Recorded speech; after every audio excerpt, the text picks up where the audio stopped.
अंकाही Dastaan originals. अगर किसी कमरे में हर लड़की सिर्फ 7 दिन ही रह पाए और हर बार कमरा खाली छोड़ते वक्त एक ही बात कहे, मुझे यहां अकेला छोड़ दो, तो क्या आप उस कमरे में रहना चाहेंगे? आज की कहानी है पीजी रूम नंबर 302। दिल्ली के एक भीड़भाड़ वाले इलाके में एक साधारण सा पीजी था। बाहर से देखने पर बिल्कुल नॉर्मल, ना कोई टूटा हुआ दरवाजा, ना कोई डरावनी दीवार, मगर तीसरी मंजिल पर एक कमरा था, 302। पिछले 2 साल में इस कमरे में 6 लड़कियां रहीं और हैरानी की बात यह थी कि कोई भी 7 दिन से ज्यादा नहीं टिकी। पहली लड़की आईटी कंपनी में काम करने वाली, तीसरे दिन से रात को किसी से बातें करने लगी, जबकि कमरे में कोई था ही नहीं।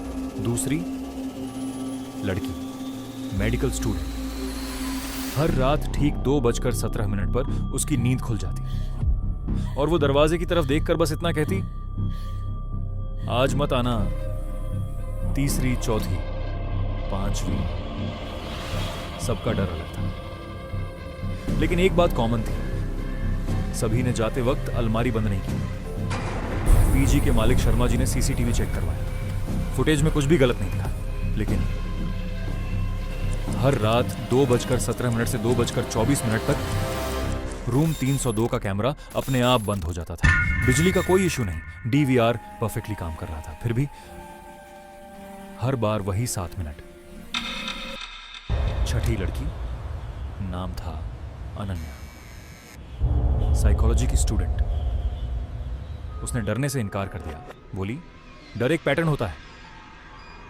7वें दिन की रात 2:16, 2:17। इस बार अनन्या सोई नहीं। उसने मोबाइल पर वॉइस रिकॉर्डर चालू किया।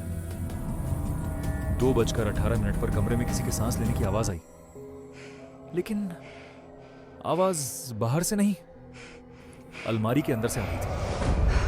अनन्या ने कांपते हाथों से अलमारी खोली। अंदर एक पुराना स्कूल बैग और उसमें एक डायरी में लिखा था, अगर तुम ये पढ़ रही हो तो समझ लो मैं अब भी यहीं हूं।